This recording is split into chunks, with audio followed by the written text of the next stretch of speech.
persistence. To the residents of Dallas, your safety is our top priority. We urge our community members to join us in impacting our safety of this city. If you have any information about wanted persons, do not hesitate to call 911 or to utilize Crime Stoppers or our iWatch app. Now it is my pleasure to introduce Acting U.S. Marshal Marco Villarreal. Morning, everybody. First of all, thank you for having me here. So I want to emphasize on the collaboration that we do every day. And the Dallas Police Department has been an incredible partner of the U.S. Marshals. The U.S. Marshals in North Texas has been here since 1879. We have a long history. We will continue to live and work side by the citizens in these communities. And we're honored and proud of the work that we do to make your families and our families safer. The partnerships that we have from the Dallas County SO, District Attorney's Office, and all across the metropolitan, it is an incredible cohesion, combining resources, skill sets, and expertise that we will continue to achieve these kind of successes together. And this operation is a great example of the ongoing collaborations, bringing everybody together to locate and apprehend dangerous fugitives. I especially, like I already stated, would like to thank the men and the women of Dallas Police Department and the U.S. Marshals North Texas Fugitive Task Force for their unwavering dedication to this operation and daily sacrifices. They definitely put their hard work and commitment and professionalism on the line every day. So thank you for having me here, and looking forward to this great partnership and more success to come. Thank you. Well, good morning. I'm John Cruzel, the Dallas County District Attorney. First of all, thank you, Chief, for having this press conference, explaining this to the media who can get it out to the public and to the citizens of the city of Dallas. This is an example of when we work together, we can make a real impact on reducing violence and having violent individuals in our communities. Whether it's supporting this department by providing Narcan for officers in the cars, or putting forfeiture funds towards right care, or partnering on programs like Focus Deterrence, we always look for ways to put resources toward helping our partners in blue. This Operation Justice Trail, tracking down people with felony warrants, is a smart strategy because they are individuals most likely to commit crimes, the individuals most likely. We're always in support of putting time and energy towards getting the most dangerous offenders off the streets, and my office will do what we can to ensure the cases filed with us are as strong as they can be when we go into court, guaranteeing the best outcomes for our community because it's about safety for all of us. So we'll continue to stand with DPD, with Chief Como and his team in this effort because public safety is our top priority. Thank you.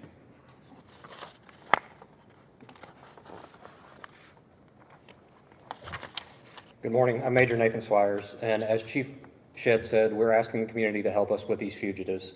We know that sometimes the community can be apprehensive about coming forward and identifying these fugitives, so we do have two ways that this can be done anonymously. The first is through our Dallas iWatch app.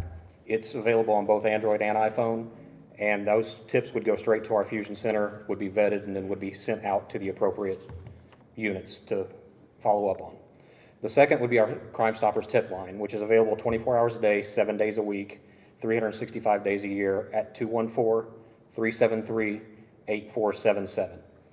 If you call Crime Stoppers and provide a tip, it will pay up to $5,000 for the arrest and indictment on any felony that occurs in Dallas, Collin, and Grayson counties. All tips have a date and time stamp, and you must call prior to the arrest being made to be eligible. To make a tip, again, the number is 214-373-8477, or you can go to the North Texas Crime Stoppers website at ntcc.crimestoppersweb.com. Click on the red Submit a Tip button, or download the mobile app at p3tips.com. If you provide a tip through Crime Stoppers, you will only be identified as your tip number, and we will never know the identity of who provided that information. With that, I'll turn it back over to Chief Como.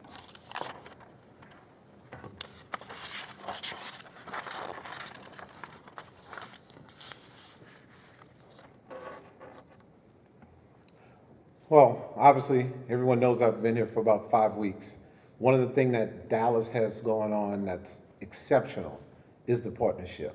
And since I've gotten here, I've had open arms from all other agencies, all of the surrounding police departments, especially the U.S. Marshals and the District Attorney's Office.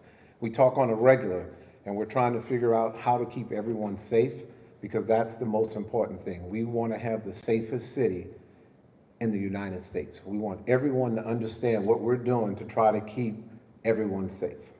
So I want to thank the Assistant Chief Shedd for doing an outstanding job with the fugitive team, coordinating this. I know when I came in, it was like, we have to do this, we must do it, we're going to do it right now. And she took that challenge, and you saw the results. 98 people arrested that was responsible for 700 arrests in the past. That's magnificent. We needed to get them off the streets, and your team did an amazing job. Again, the District Attorney and the U.S. Marshal, thank you for working with us. Thank you for standing shoulder to shoulder with us. I am really looking forward to doing more great things together to continue to make an impact every single day in Dallas. And everyone has to understand, one of the great things about Dallas, we can see you. We're watching you. This camera system here is amazing.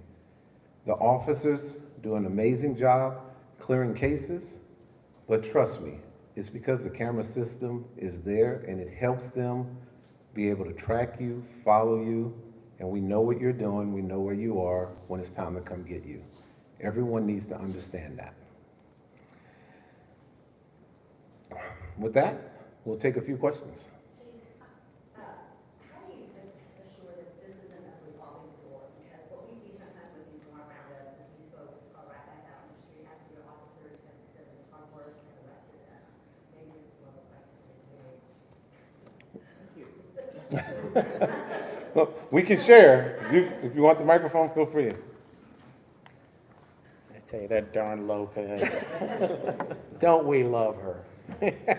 So, yes, there could be a situation where any one of these or any other individuals, high profile, high crime, could be arrested and bonded out.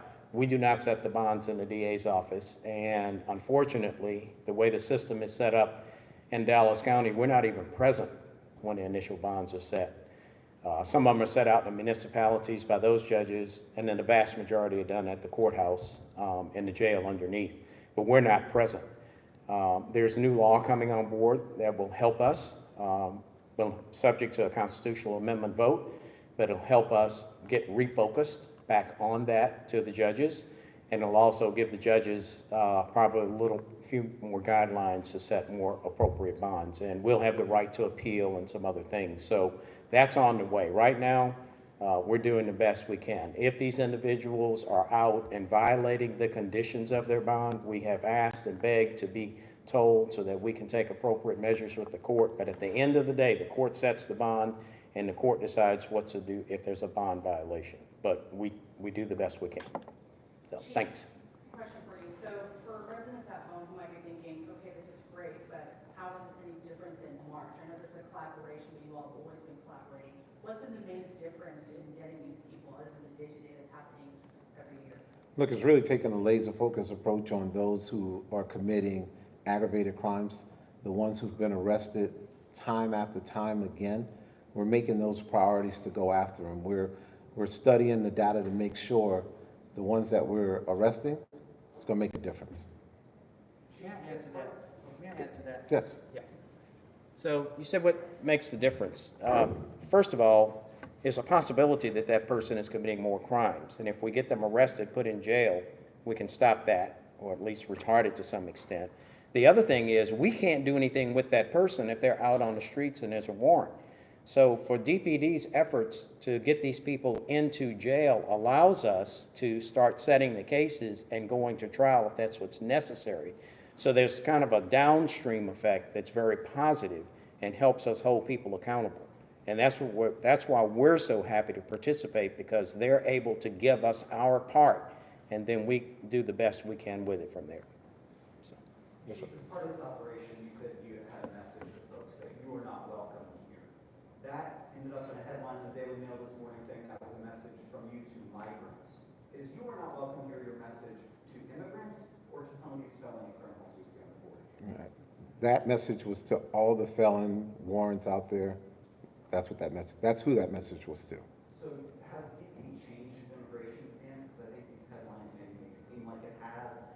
Can you explain, you know, if a DPD officer pulls someone over, what that might mean? Our stance hasn't changed. Since I've been here, I've said the exact same thing every time about immigration. We're gonna do the right thing, we're gonna do our jobs, and we will not be searching for immigrants. We have no special programs where we're searching for immigrants. However, if DEA, FBI, ATF, HSI, ERO needs our assistance as a law enforcement partner, we will be there to help them. That stance has not changed, and it's been the same thing since I've gotten here. And I know you are talking to the police oversight board. This is something that they have brought up a couple of times. I was speaking to one of the members this morning who said that, you know, we're willing to work with federal partners. It's something that we've heard from chiefs before. But some of these federal agencies are doing things differently than they did before. Would you consider reevaluating your position in terms of cooperation with federal agencies because they've changed the tempo, frequency, and tactics of their immigration action?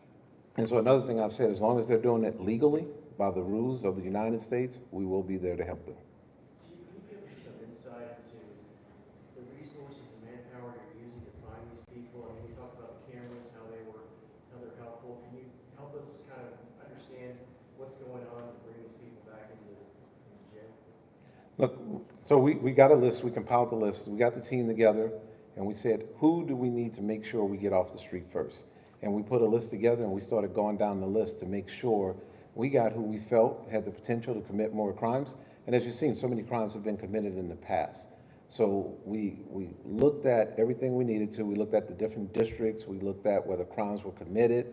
And we just went down a list and we started making sure we got them in custody.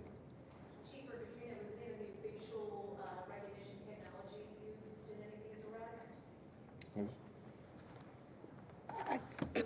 No, ma'am, not for these arrests. I think the purpose of this team, the fugitive team, the North Texas U.S. Marshals team, is actually to utilize the resources that they already have available to them. They do a great job every day, but no, not on this operation. And any of these felons, undocumented immigrants, are they all citizens? We actually had 3 individuals who had ICE holds. And can you just talk about that process and the coordination, how that played out? As it relates to how do we figure out which persons to pursue? As the chief said, one of the highest priorities for us is prior arrest. We have individuals that are on the list that you'll get after this press conference that have upwards of 30 to 37 arrests. And if you have a significant number of arrests, and then you're also actually now currently wanted for a violent felon, that brought you up to the top of the list. And so that's how we pursued, and that's how we went forward, and that's how we'll continue to go forward as this summer continues to go along. You said 3 were on with ICE? 3. Okay, and what is that communication like with ICE and how does that play out? We do the same thing we would normally do. We are pursuing that person because they're a violent felon with a warrant, right? And when we take them to jail, then we find out that they have an ICE hold, and then we'll notify the proper authorities.